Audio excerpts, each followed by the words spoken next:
Informate en ecomedios.com. Seguinos en Twitter, @ecomedios1220.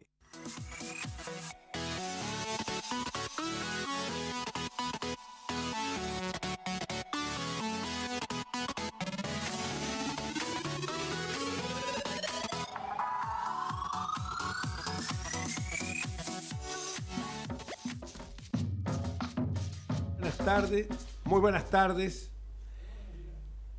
¿Arranca o no arranca? Muy buenas tardes, estimados amigos de la AM 1220. El teléfono es 4325-1220, el contestador es 5254-2353 para enviar mensaje de WhatsApp 11 30 37 68 95 y si es del exterior agregar 549, Cruz 549. Sí, porque nos escuchan del Uruguay, según me enteré hoy.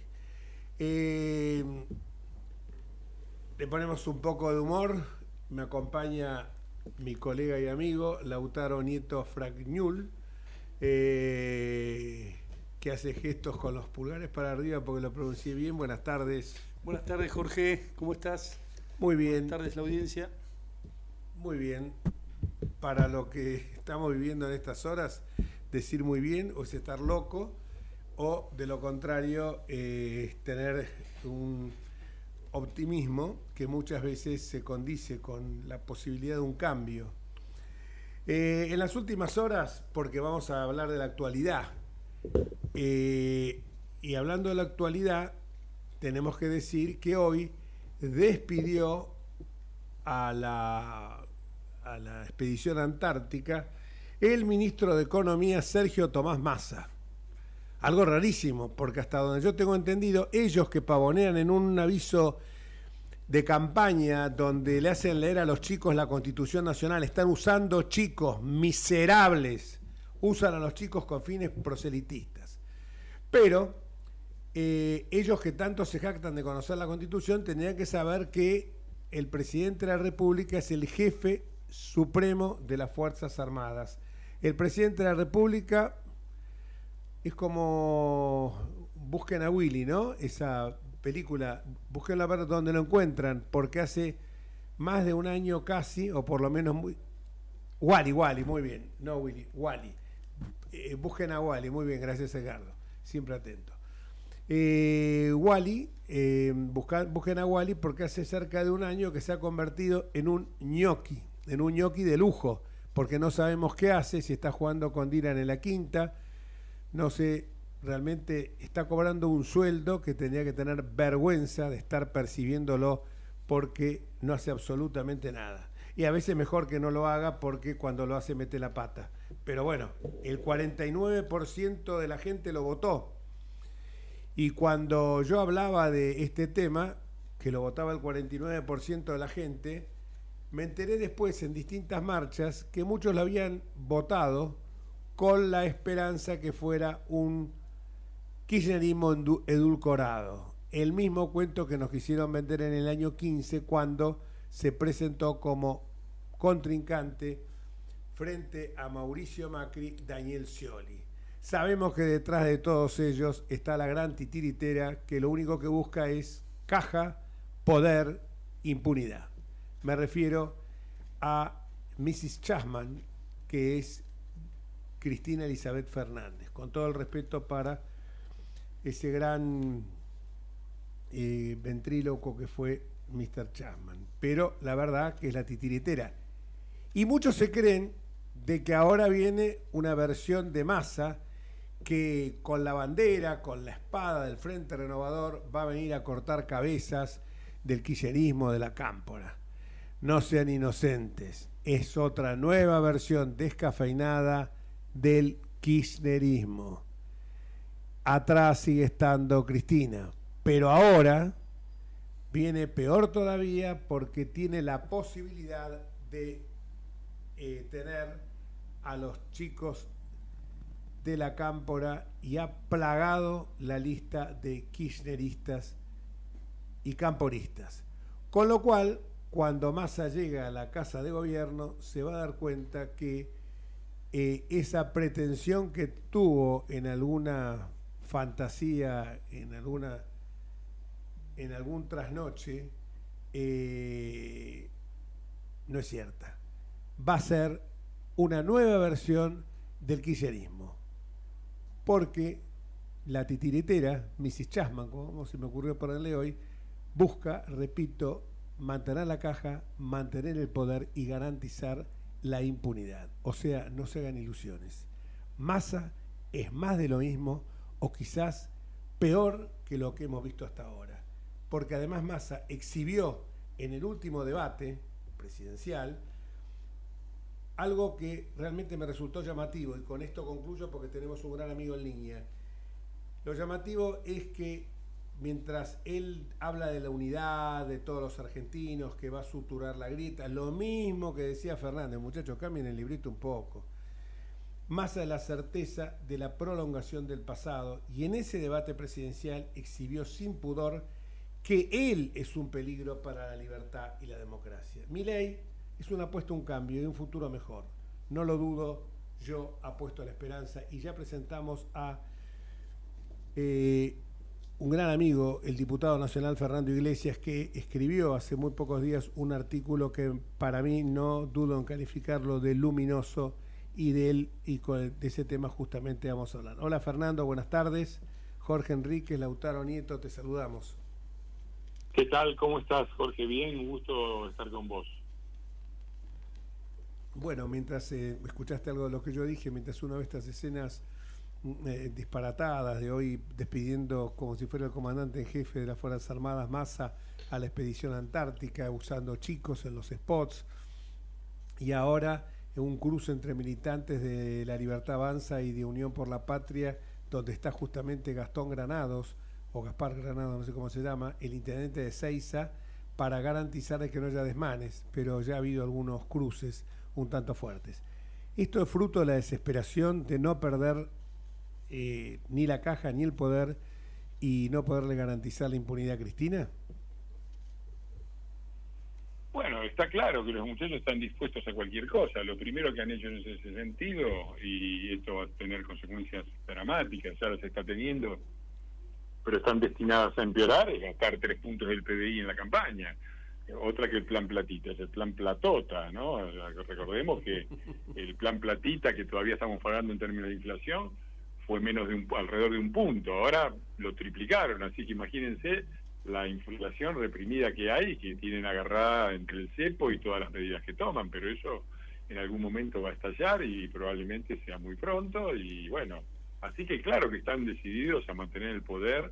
El peronismo hoy no se define por una estructura ideológica, un día están con el consenso de Washington, el otro día están con el Fidel Castro, no les importa nada, lo único que les importa son los negocios y la impunidad, y por lo tanto están dispuestos a seguir reventando el país como han hecho en este último año, con Massa de ministro de Economía, con tal de mantenerse en el poder. Claramente es eso lo que uno advierte, pero lamentablemente hay gente que todavía, más allá de los errores tácticos o de los errores que pueda haber cometido en algún exceso verbal en Milei, y que nosotros no lo votamos en la primera vuelta, seamos sinceros, porque no era nuestro candidato, porque votamos la candidata que mejor nos expresaba a todos, pero hay que decir a la gente, porque eso es lo que quiero que profundicemos, que estamos entre una encrucijada, y el balotaje nos pone frente a que, pese a que no votamos a ninguna de esas dos fórmulas, tenemos que optar, porque optemos o no optemos, el 10 de diciembre el presidente va a ser o Milei o Massa, no hay alternativa.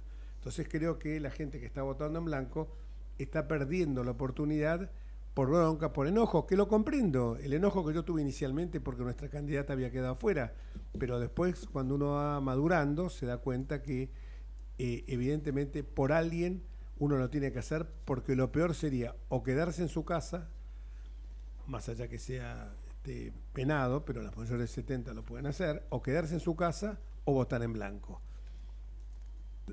Decinos por qué hay que votarlo a Milei. Bueno, a mí me parece que hay que tener un poquito de memoria. Todo este ventenio peronista empezó en el año 2001, hubo legislativas, era de la Rúa o el peronismo, y el peronismo votó peronismo, ¿no? Yo hago el chiste en el artículo que vos mencionás de que el peronismo te vota cualquier cosa porque Evita le regaló una muñeca a la tía Filomena en 1948, así que ellos votan y van a votar ahí. Y del otro lado el voto de la Rúa se separó y hubo 4,5 millones de votos nulos, es decir, gente que fue a votar y votó en blanco o puso fetas de salame y la foto de Clemente. Bueno, al otro día ganó el peronismo, al otro día estaba Duhalde anunciando que de la Rúa no terminaba el mandato y después ya el peronismo hizo lo que mejor hace, que es peronismo, derrocó a de la Rúa, se quedó con el poder, vino Duhalde, aplicó el ajuste sangriento del Remes-Lenikov, que llevó a la pobreza del 38% a 57%, y se quedaron 20 años en los cuales perdimos la mejor oportunidad. Toda Latinoamérica progresó, menos Argentina y Venezuela. Habría que recordar eso y las consecuencias del voto Clemente y el voto feta de salame, para no repetirlas. Ahora, cada cual es libre de votar lo que quiera, pero después las consecuencias del voto son las consecuencias del voto, y acá son previsibles. Massa es un tipo peligroso. Yo creo que, yo les pregunto a la gente que empieza a votar en blanco, si ellos en su vida privada dejan la elección de cosas fundamentales en manos de otras personas. Y dicen, no, qué sé yo, no, a mí no me gusta, qué sé yo, pasta o pollo, no, yo quería bife de chorizo, me voy a quedar toda la noche sin comer porque pasta o pollo para mí no, yo no te elijo el mal menor. Bueno, nadie hace eso, todos decimos pasta o pollo y agarramos lo que podemos, y me parece que lo hacemos porque nos importa, no queremos quedar... bueno, me parece que el país es más importante que pasar una noche de ayuno. Así que me parece que yo no es que voto con gusto, en realidad yo voto más contra Massa que a favor de Milei, pero me parece importante votar contra Massa, porque las amenazas de Milei y las declaraciones de Milei son eso, son palabras. Lo de Massa es una realidad, son 16 años de gobierno, de destrucción de la República, de choreo, que todos los días sigue empeorando y se ve cada vez peor. Vos decías lo malo que había sido este gobierno. Bueno, es una pendiente, digo. El kirchnerismo fue peor que el menemismo. Cristina fue peor que Néstor. El segundo gobierno de Cristina fue peor que el primero, el de Alberto fue peor que todos los demás.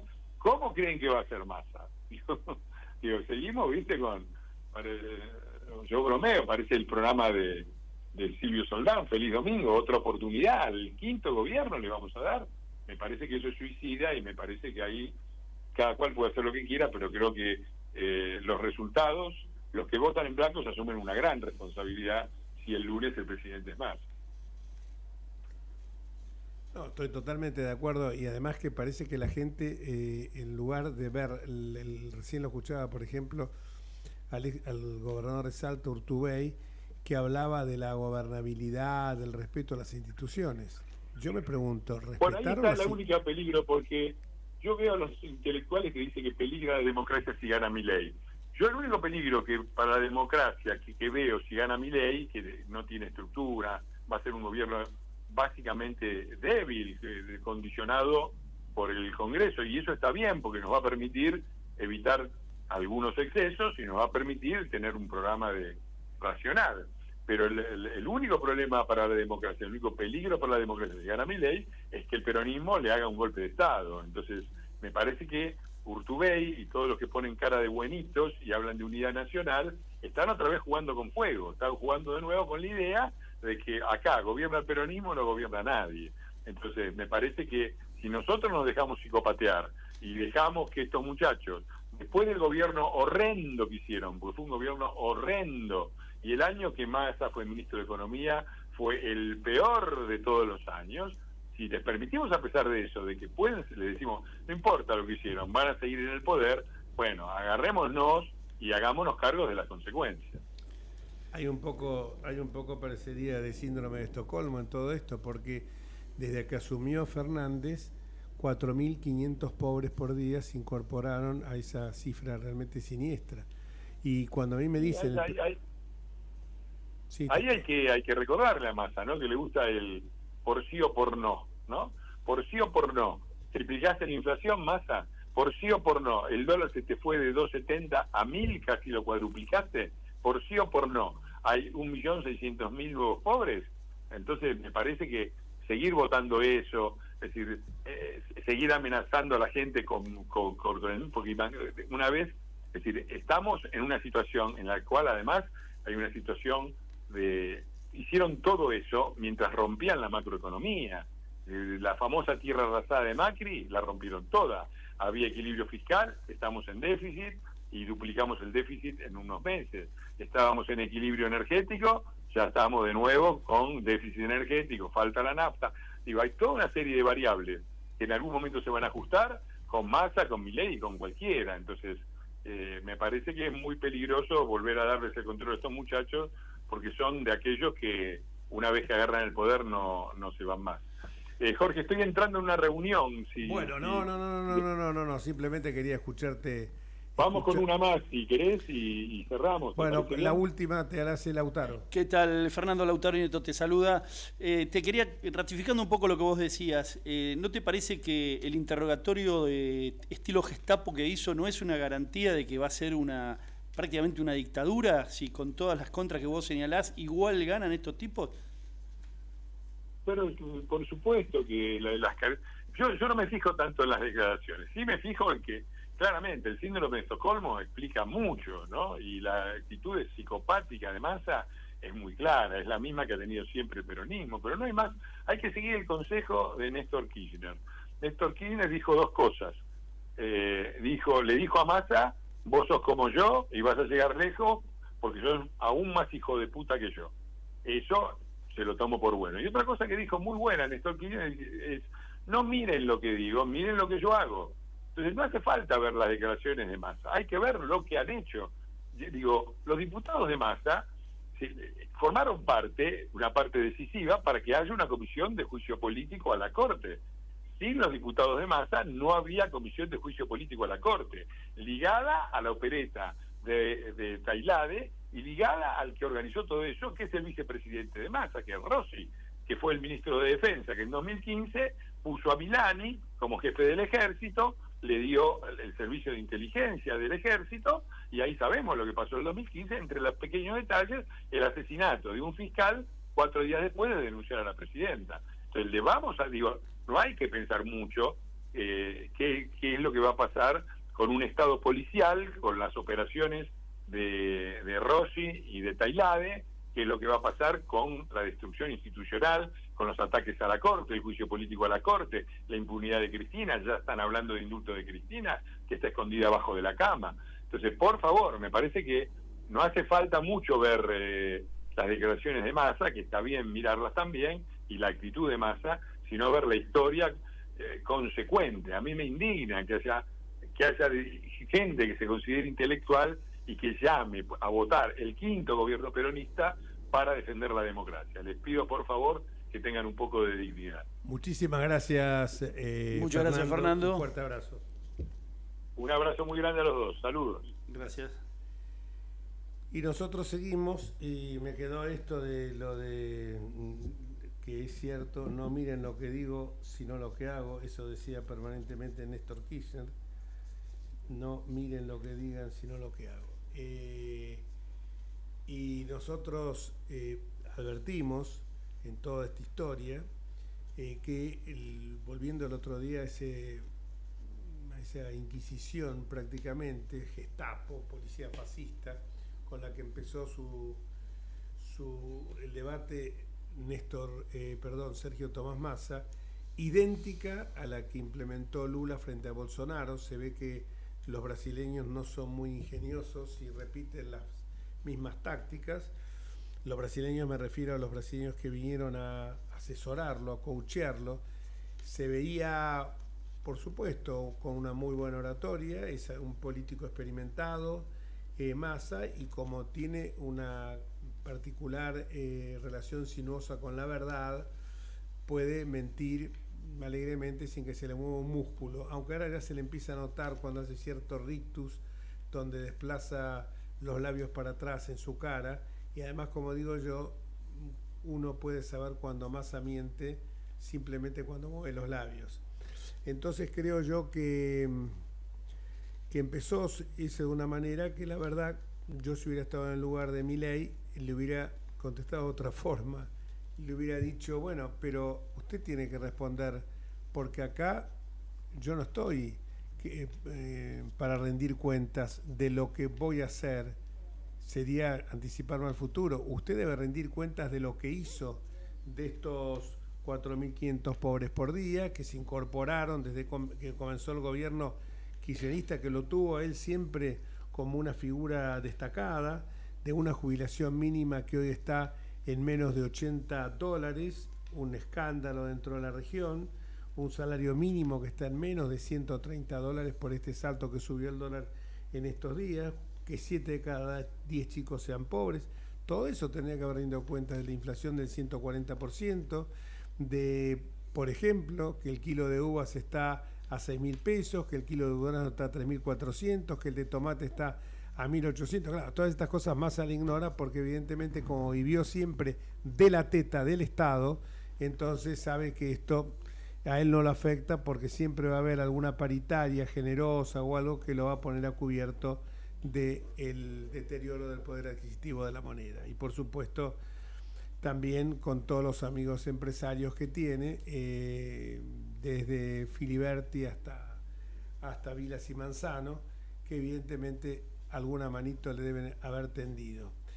No digo que sea malo que uno tenga amigos empresarios, todos los tenemos. El tema es realmente que si esos amigos empresarios dan una mano, pero a cambio después de obtener algún beneficio, como pasó con la deuda impositiva que tenían por retención, por no haber depositado las retenciones los señores Fabián de Sousa y Cristóbal López, y después se lo blanqueó con una ley. Bueno, eso no es que lo están haciendo por la patria o por ideología, sino que lo están haciendo por la caja.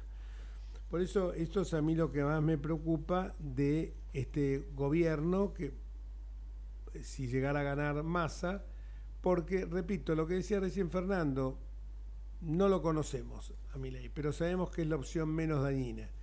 Todo esto que ha dicho en muchas cosas ya se dio cuenta que a lo mejor puede ser que tenga excesos verbales, es alguien que entró a la política de una manera disruptiva, obviamente no puede ordenar a toda su tropa, lamentablemente tuvo que armar listas de diputados de apuro, incorporó gente del peronismo porque el peronismo en algunos lugares lo ayudó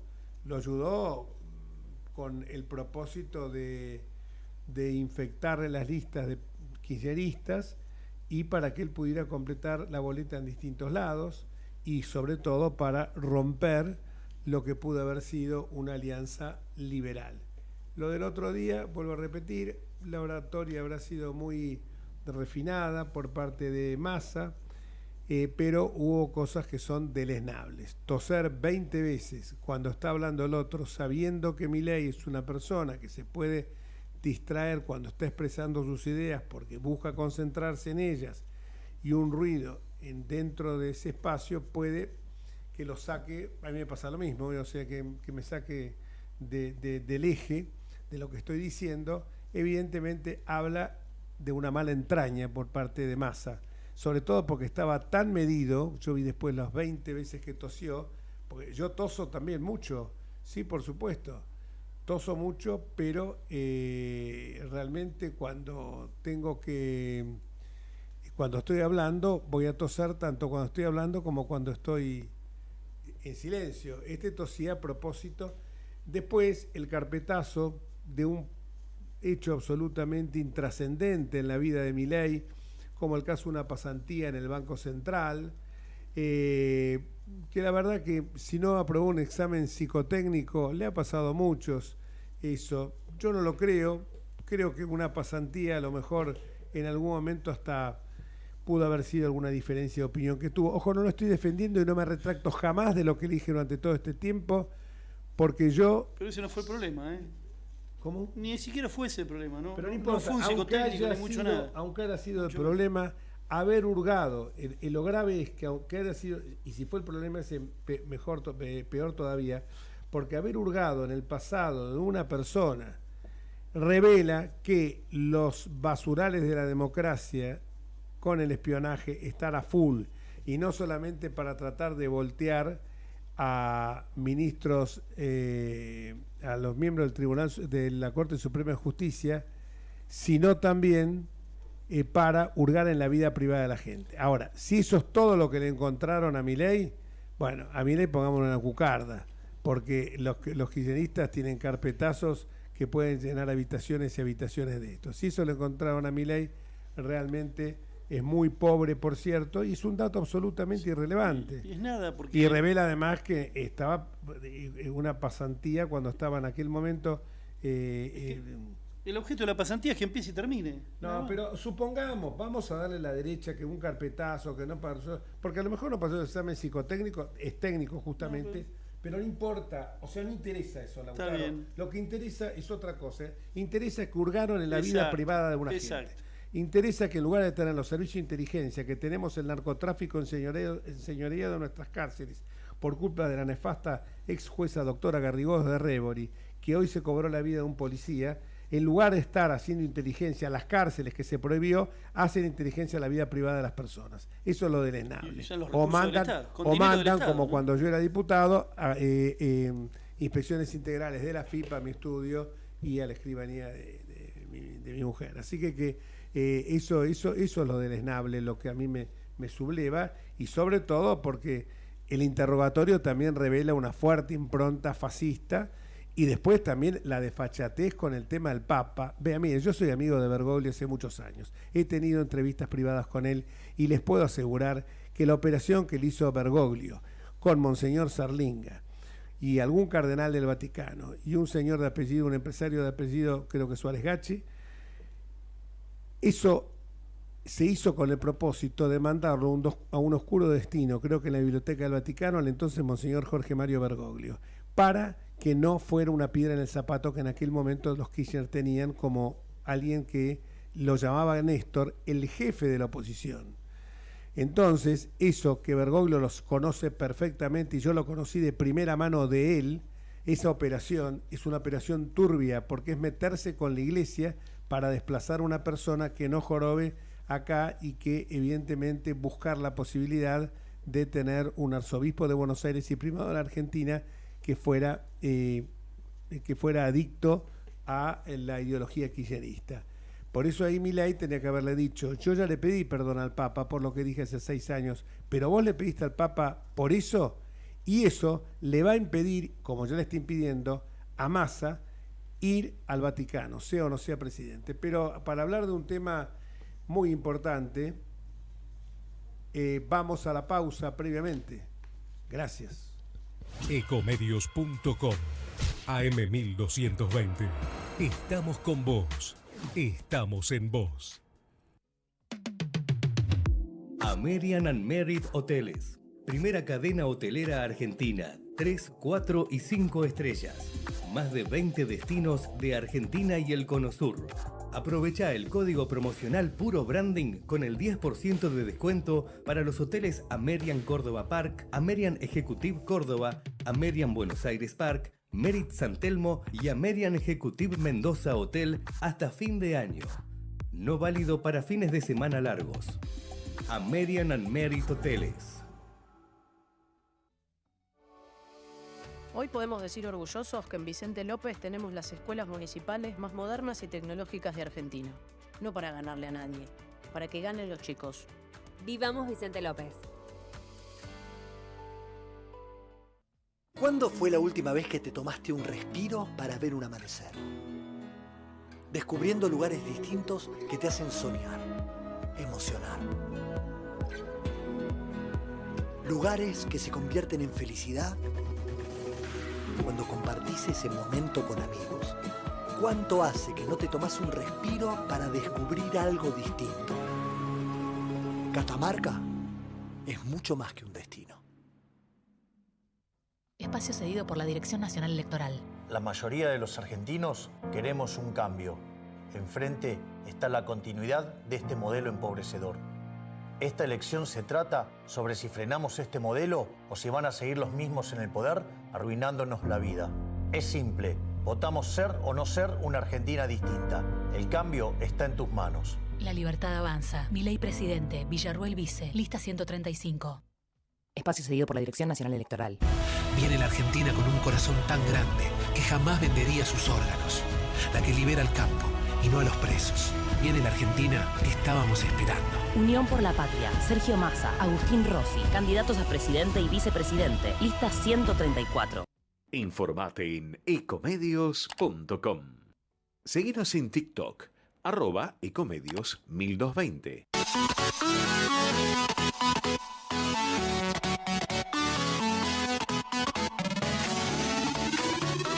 Escribanos en tu ciudad. Nuestro consejo es prevenir problemas. Colegio de Escribanos de la Ciudad de Buenos Aires. Consejo Federal del Notariado Argentino. El Colegio Profesional Inmobiliario auspicia este programa. Colegio Profesional Inmobiliario, cada vez más profesionales. ¿Conocéis los planes de salud de Andar, la obra social de los viajantes vendedores? Planes para empleados en relación de dependencia, monotributistas y particulares. Solicita un asesor comercial al 0810-345-0184.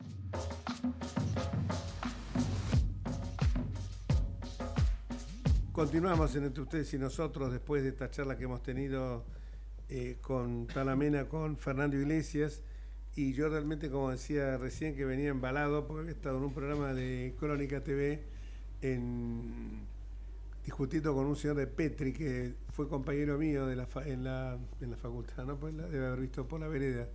Y compañero mío en el Congreso Nacional como diputado. Y bueno, y dijo una sarta de macanas, pero bueno, y hoy me acabo de enterar que ese señor, que no tiene la aptitud para el cargo, es el secretario de Obras Públicas. Se ve que, y hace rato que está, se ve que evidentemente no debe ser muy trascendente la labor que está realizando. Pero ahora tenemos a alguien que sí es trascendente y sí conoce de lo que habla, que es la doctora María Castiglioni, titular de CIT Asesores Económicos, y quiero que nos brinde... Primero vamos al grano directamente. 8.3 mensual para el INDEC en octubre y la inflación del 8,3 es absolutamente mentirosa, porque uno ha visto en este último tiempo lo que aumentaron algunos productos básicos, por ejemplo, y no son lujosos.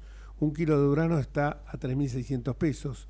Un kilo de uvas, 6.000 pesos. Un kilo de tomates, 1.800 pesos. Y uno ve el incremento que ha sufrido esto en el último tiempo, no se compadece ni remotamente con estos índices. Muchísimas gracias por tu participación y contanos un poco de este tema, porque usted le dio, me parece, otro numerito distinto. Sí, ¿qué tal? Buenas tardes. ¿Qué tal? Un Buenas gusto tardes, estar en el programa. Mira, a nosotros sí, efectivamente, tanto al gobierno de la Ciudad de Buenos Aires, en el Instituto de Estadísticas de la Ciudad, como en nuestro relevamiento en CIT, nos dio un número más alto de inflación, un 9,6 en nuestro caso, 9,4 el gobierno de la ciudad. También hay que aclarar que algunas veces, y ha pasado en los meses anteriores, al INDEC había reflejado en el promedio una inflación un poco más alta en agosto y en septiembre que nosotros, o sea, había tenido más de 12,4 y 12,7% de inflación a nivel país. Porque este índice, este número que resume, en realidad es el promedio de los precios de un mes respecto al promedio de los precios de otro mes. Pero ¿qué pasó en el mes de octubre en particular y por qué en realidad este número suena poco? Porque el mes arrancó con menos inflación, con una desaceleración, y a lo largo del mes se fue acelerando.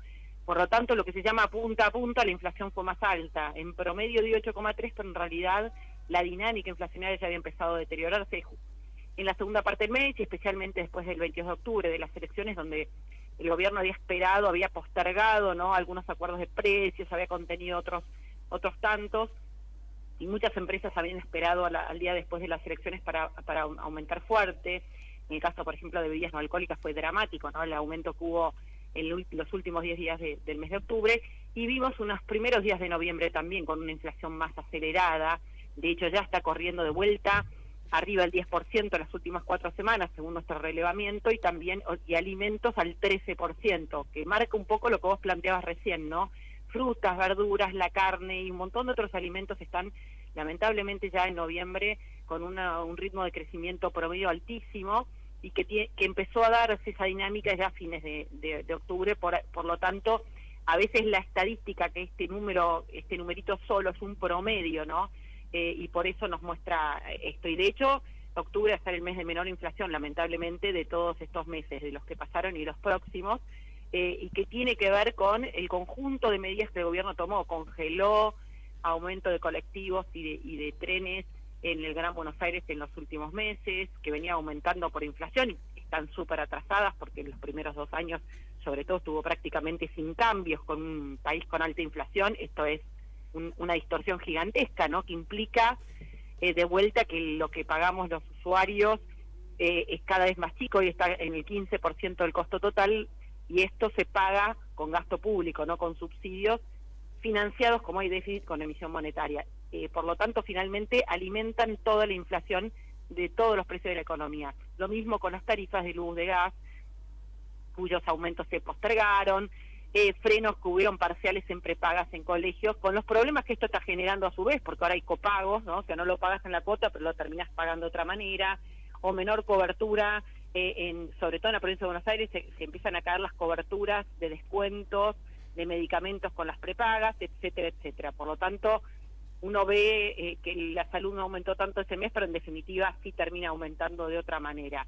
Y mucho es barrer muro debajo de la alfombra, lo que todos sabemos, que implica que más adelante esto se va a terminar viendo en aumentos de precios, en un contexto de todos los precios de la economía destrabados, distorsionados, y el que está más distorsionado es el dólar oficial, que quedó en 3.50 y que ahora está empezando a partir de hoy a corregirse muy de a poquito en lo que se llama crawling peg, de un tipo de cambio que quedó, como dije recién, muy atrasado por toda la inflación que hubo entre el 15 de agosto y hoy, que son básicamente 3 meses que el gobierno congeló, ¿no?, ese dólar. Por lo tanto, por eso vemos las brechas disparadas, un banco central que no logra acumular reservas de ninguna forma, y una deuda que se está acumulando por parte de los importadores con las casas matrices, que son una cantidad de problemas que traban la actividad económica.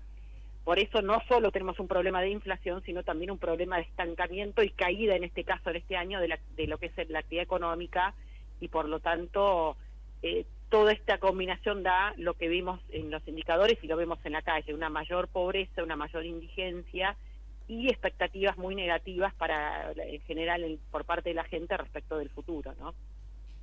Tremendo panorama, ¿no es cierto, María? Lautaro Nieto te habla. Vos sabés que, por lo que decís, a ver si coincidimos, o sea, a pesar de esta gran inflación, la sensación es de que todavía estamos ante una olla a presión, o sea que todavía falta la explosión de la olla, ¿no es cierto? Lo que vos decías, con una inflación del 8 y pico solamente este mes, la corrección del dólar oficial fue de un 3%, con lo cual, bueno, más los otros 3 meses no se había corregido nada. Es una cosa tremenda. ¿Cómo lo ves en ese sentido? Después de las elecciones, gane quien gane, vamos a tener graves problemas. Bueno, ya estamos teniendo, en realidad, como te decía, en noviembre va a dar más alto y obviamente muchos precios hubo un aumento, por ejemplo, los combustibles al principio del mes, pero muchos precios se están aguantando al domingo, y ya la semana que viene se espera que vuelvan a tener fuertes aumentos. Muchos alimentos que todavía están en el programa de precios justos, el que tiene la suerte de encontrarlo en el supermercado lo logra encontrar, pero digamos, eso obviamente va a seguir aumentando, y hay muchos otros precios, como decía recién, que estuvieron postergados estos meses, pero que van a empezar a aumentar, más allá del impacto que, como vos bien decías, va a tener que tener el ajuste del tipo de cambio. Y acá la gran pregunta es: ¿en qué contexto se van a empezar a corregir todos estos precios que están contenidos?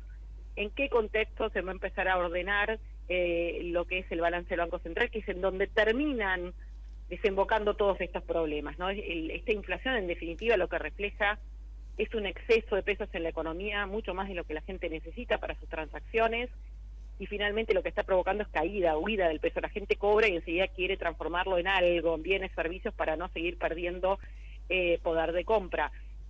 Entonces, la clave acá está en el nuevo gobierno, la nueva gestión: qué anuncios hace, qué plan económico anuncia, qué reformas va a implementar, y sobre todo cómo va a atacar la causa primera de todos estos problemas, que es el déficit fiscal. Si va a ser un parche, un remiendo, va a seguir aumentando impuestos, o si va realmente a trabajar en un cambio mucho más profundo, mucho más duradero, hay unas cosas que se pueden hacer más al principio, otras tardarán más, pero cuál es el recorrido que se va a estar determinante también, porque eso va a influir en la conducta de la gente, ¿no? La credibilidad que pueda generar y después que vaya haciendo en la práctica. Y esto obviamente puede potenciar el proceso inflacionario o acotarlo.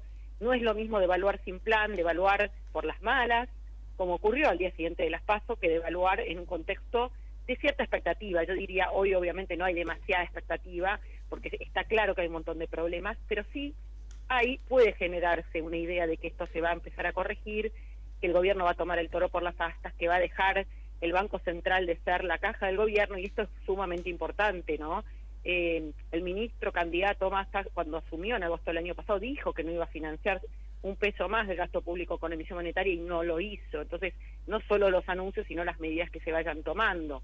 Ahí, gran desafío para, si ganase Massa, cómo él mismo va a generar confianza dada su performance en los últimos 15 meses, ¿no? Entonces, ese es un gran desafío. Obviamente, Milei también tiene un gran desafío, una persona que obviamente tiene una mirada mucho más fuerte de lo que es corrección del gasto público y del déficit fiscal a través de bajar el gasto y bajar impuestos. Bueno, el desafío es no tiene experiencia en el sector público, cómo lo va a implementar, qué equipo va a tener. Son todos signos de pregunta que no se van a responder de acá al domingo y que se irán respondiendo seguramente más adelante cuando conozcamos quién es el ganador, hasta el 10 de diciembre. Y bueno, son días de mucha incertidumbre, de especulación, y eso lo vemos también en los mercados financieros, ¿no? Que un día presionan sobre el tipo de cambio, otro día hay rumores respecto de la deuda, si se va a reestructurar o no, porque el problema de fondo es que Argentina sistemáticamente ha incumplido también sus contratos, ¿no? Y uno de ellos es la deuda.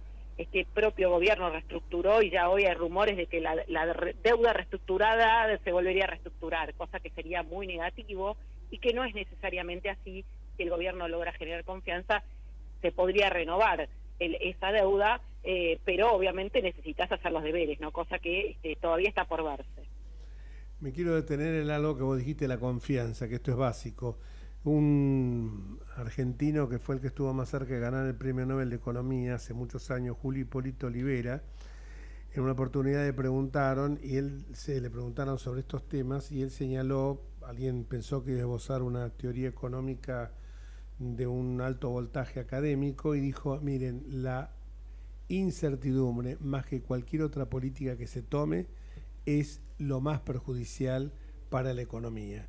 A la economía hay que darle certezas, seguridad jurídica, no una maraña de impuestos, no de regulaciones absurdas y aparte múltiples y siempre escondiendo algo turbio atrás. Entonces creo que eso es el desafío del gobierno. Y en ese sentido, te digo, más allá de lo que yo, como decía en el editorial, no me desdigo de lo que dije de Javier Milei, de lo que yo pienso de Milei, entiendo que él encarna la esperanza, él encambia una apuesta a un cambio y un futuro mejor, a mi juicio por dos razones. Puede ser un personaje excesivamente extrovertido, que a lo mejor ha dicho cosas del Banco Central y de la dolarización, pero también es cierto que acá se cumple el teorema de Magrini, ¿no? Cuanto uno más está lejos del poder, más irresponsable se vuelve, y cuando está más cerca del poder adquiere un grado mayor de responsabilidad. Y el propio Colombo, que es uno de los que suena para presidente del Banco Central, ha dicho hace unas horas que justamente lo que vos decís, que el Banco Central sea como una especie de guardián de la moneda y que no financie el Estado, ni tampoco que disponga emisiones monetarias. Claro, todo esto también cuando me dicen rebajamos impuestos, genial, pero rebajemos paralelamente el déficit público, pues si vos, el gasto público, si vos me bajás los impuestos y le seguís dando a la maquinita, el impuesto se te va como el agua entre los dedos. Entonces me parece que el desafío es importante, pero y esto no es hacer propaganda para Milei. Creo que Milei es un tipo, primero auténtico, lo demostró en el debate, o sea, no estaba coacheado, pudo no simpatizar a la gente porque su oratoria no es el fuerte, pero hemos tenido mucha gente que hablaba muy bien y que nos llevó a esto, ¿no? Porque también decía que era un gran orador Cristina o Alberto y nos llevó, y más ahora, y nos llevó a esta tragedia que vivimos. Y en segundo lugar, que va a estar siempre el control del Parlamento y del Poder Judicial, o sea que este miedo que están metiendo ahora no se compadece con esto, y estoy seguro que el tipo cuando llegue, obviamente que tiene que meter va a tener que achicar el gasto público. Pero esto no es novedad. En el año 89 lo decía Eduardo César Angelós, cuando era el famoso lápiz rojo. Y 4 años antes, que el Partido Radical no le creyó, ni la gente tampoco, no le creyó, no lo siguió, Alfonsín en el 87 o 86 habló de economía de guerra. O sea que venimos procrastinando un problema que viene de años y que en algún momento lo tenemos que hacer, porque si no cada día vamos a estar peor.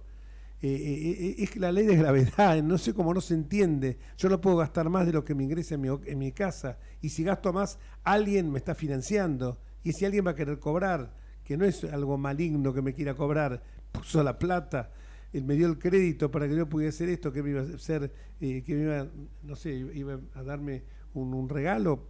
No, creo que en esto me parece que va a haber que hacer, porque si el ajuste no lo hace el gobierno, el futuro gobierno, el ajuste lo va a hacer el mercado, no me queda duda. No sé qué opinás vos de esto. Bueno, dijiste mucho y coincido en líneas generales en casi todo. Yo soy economista, con lo cual colega de Javier Milei, y coincido, digamos, yo no soy libertaria, sí soy liberal, y creo que el rol de Milei en estos años ha sido muy positivo en un aspecto que creo que fue hacer tomar conciencia a la sociedad de que este exceso de gasto público, de la idea de que el Estado presente es la solución, esa mirada de que el gasto público, que fue sobre todo la mirada kirchnerista, ¿no?, que todo se resuelve con más gasto público, que se proclama una ley, bueno, vos que fuiste diputado lo has vivido seguramente, se proclama una ley frente a una necesidad, y la realidad es que estudiamos economía porque hay justamente escasez, tenemos que asignar prioridades porque hay infinitas necesidades, pero recursos limitados, y el Estado, entonces hay que redefinir cuál es su rol y qué tiene que priorizar. No puede hacer todo y finalmente hace todo mal, y termina siendo un descontrol de gasto. Hoy el gasto público consolidado representa 40 puntos del PIB, o sea, casi la mitad de lo que se genera en riqueza todos los años los argentinos termina en las manos del Estado, y cuando uno ve los servicios que presta están en crisis total. Creo que él ayudó mucho a que se tome conciencia de eso, de que hay que corregirlo, y que corregirlo no quiere decir que lo paga la gente trabajadora, sino que lo tiene que pagar lo que es la burocracia, que no genera nada, que no da contraprestaciones. Obviamente es más fácil decirlo que hacerlo, hay que elaborar mucho en eso, pero creo que ese es el recorrido y que es un camino sistemático de corrección. Primero hay que poner las prioridades en las cuales el Estado tiene que estar presente, o sea, ¿qué tiene que dedicarse? Hacer bien lo que tiene que hacer. Muchas veces no es un problema de recursos, mismo en la educación que tanto se ha hablado. Se gasta mucho en Argentina en educación, es uno de los países de la región que más gastan en educación. Sin embargo, se gasta mal, los docentes cobran poco, la calidad educativa es mala, la infraestructura no funciona. Entonces hay que ver de qué manera esto se mejora, y hay maneras de corregirlo, pero hay que poner el foco en eso, ¿no?, por un lado. Por otro, en empezar a sacar impuestos, pero primero hay que cerrar el déficit. Una vez que se logra cerrar el déficit, seguir en ese camino y bajar impuestos, sobre todo empezando por los más distorsivos, los que complican, los que generan mayores costos y que impiden que el sector privado pueda crecer, pueda generar empleo. Hoy no hay crecimiento del empleo en blanco, bueno, esto es otro problema. Empezar a mejorar y sacar todas estas trabas y regulaciones que se han multiplicado en estos últimos 4 años de una manera monumental, que sacan esfuerzo, tiempo, y eso se llama productividad, que eso se traslada a precios. Entonces después el empresario dice, pará, yo tengo tantos controles, trabas, regulaciones que necesito que me protejas de la competencia porque yo no puedo competir. No porque no sería competitivo. No soy competitivo porque el Estado me plantea tantas barreras y trabas y controles e impuestos que no puedo competir. Si no cambiamos eso, muy difícil salir adelante. Eso creo que Milei lo plantea de una manera sencilla, ha tenido éxito en que mucha gente lo entienda. Lo mismo que cuando hay déficit, si se pide concentrar la emisión es la que genera esta inflación, y mucha gente creo que lo ha entendido. Eso es un aporte muy grande. Creo que en eso estamos muchísimos de acuerdo, sobre todo lo que es el ala de la oposición, en eso hay similitud. La diferencia por es la herramienta, él plantea dolarización como la manera de canalizar o de sostener esto en el tiempo.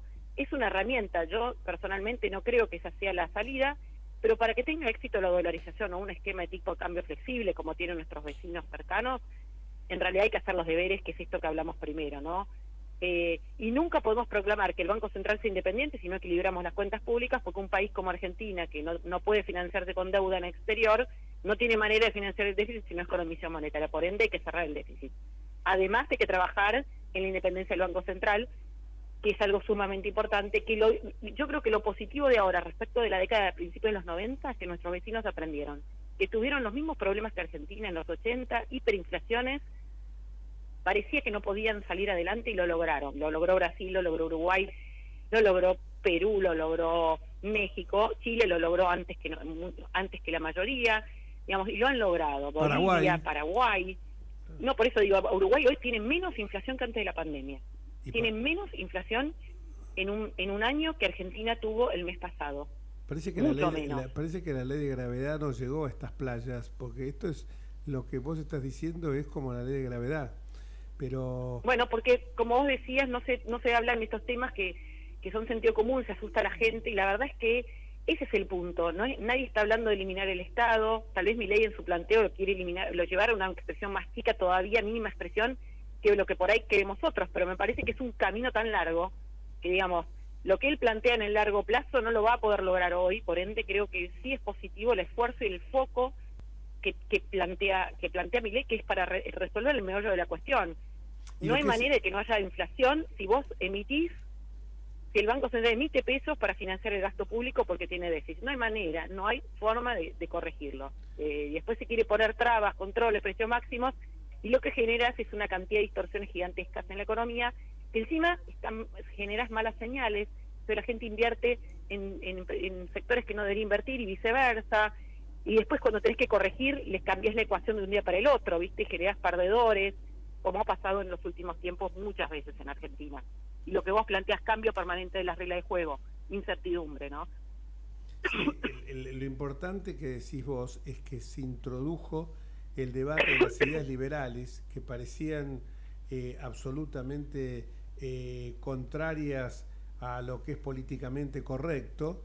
Se introdujo en el debate ya en la campaña del 21, por Esper, y por Milei sobre todo, porque yo hace años que lo escucho hablar de estos temas a Ricardo López Murphy, y sin embargo él predicaba en el desierto, porque evidentemente no calaba. Y te voy a decir algo, se habló, que lo pensé en este momento, se habla mucho de, lo que dijo Venegas Lynch. Venegas Lynch tiene escrito un artículo, creo que de principios de este año, donde señala el pensamiento, cuando dice que los radicales se han inclinado a la socialdemocracia, están violando el postulado, digamos, liminar de Leandro N. Alem cuando creó la Unión Cívica Radical, que es justamente el liberalismo económico, que después alcanzó con Alvear su punto máximo. O sea que estos que ahora como Morales, Lustó están hablando de socialdemocracia, sería bueno que revisen aquellos archivos. Y hacía un elogio muy grande tanto de Alem como de Alvear en ese artículo a Venegas Lynch. O sea que muchas veces también, por algunas cosas que dijo, a mi juicio, desafortunadas con el tema del Vaticano, pero también hay que reconocer que en otros casos son ideas que siempre estuvieron latentes. Lo que pasa es que nos infectaron de tanto socialismo y de tanto Estado protector, paternalista, como que tenemos que estar atrás del Mesías de turno, que nos metieron hasta esto de que señalaba Eva Perón, ante cada necesidad un derecho, una cosa abominable. No, totalmente, por eso digo, quieren la ley básica de la economía es eso, no es la escasez, sino si fuera infinito, digamos, los recursos, no tendríamos que estar discutiendo nada, y ese es el gran desafío, y cada uno en su economía familiar lo sabe, y esto es aplicable a todo. Pero bueno, y como vos decís, no hay mayor progresismo que el bajar la inflación, el que no haya inflación, que hayan reglas claras y que el Estado se ocupe de garantizar una buena educación para todos los ciudadanos, para que estén en condiciones de poder tener libertad, ¿no? De poder desarrollarse. Y eso creo que hay que volver un poco a estas bases tan sencillas, en un contexto donde además da bronca porque realmente Argentina tiene un montón de potencialidades y que concretas, si se hacen las cosas medianamente bien, Argentina debería estar en un momento de alto crecimiento, de lo que es el salario real, o sea, que los ingresos le ganan a la inflación. No hay manera de que los salarios le ganen a la inflación si la economía no crece, y si cuando uno mira en los últimos 12 años, el PBI por habitante, o sea, lo que se genera el valor agregado por habitante cayó 11%, y cuando lo vemos, la cantidad de trabajadores, en teoría, que estuvieron interviniendo, es la productividad, cayó 18%, o sea, cada vez tenemos más gente que está semi semi en el mercado laboral, pero que cobra planes y hace una changuita, que no está capacitada, cada vez hay menos gente que está capacitada y eso genera caída de la productividad, entonces los salarios no pueden mejorar. Si le doy a uno el promedio, hay otros que pierden más todavía, en el promedio no hay manera, porque eso es justamente la restricción.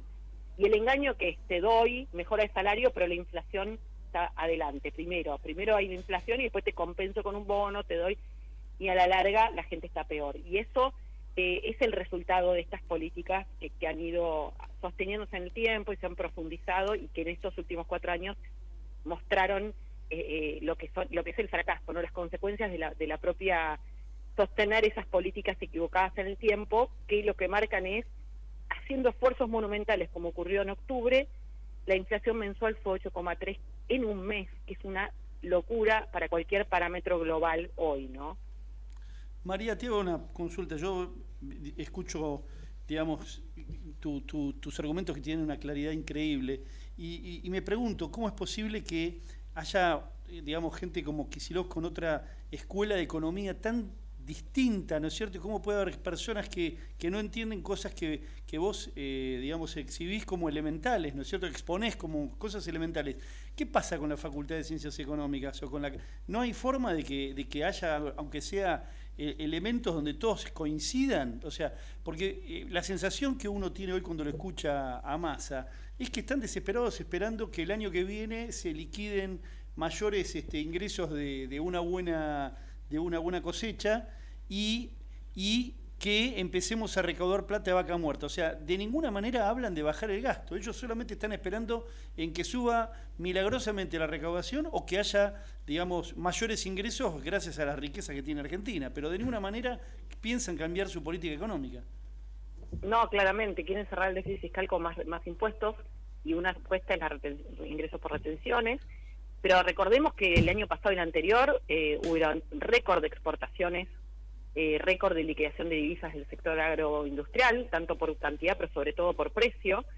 Y nunca, digamos, la economía rebotó mínimamente de lo que fuera salir de la pandemia y tuvo altísima inflación y no evitamos nada. O sea, que atender a checarle la inflación y la recesión a la sequía, digamos, es una excusa insólita y que está comprobado que no es así, porque de hecho el problema acá no es que faltan dólares, es que sobran pesos. Es cierto que este año habrá algo menos de liquidación, pero si vos tenés un tipo de cambio razonable, podrías estar exportando otras cosas. De hecho, no estamos exportando energía porque se tardaron 3 años en hacer el gasoducto, insólitamente, ¿no? Porque la verdad que ya estaba listo el pliego a fines del 2019 y era cuestión de implementarlo, ¿no?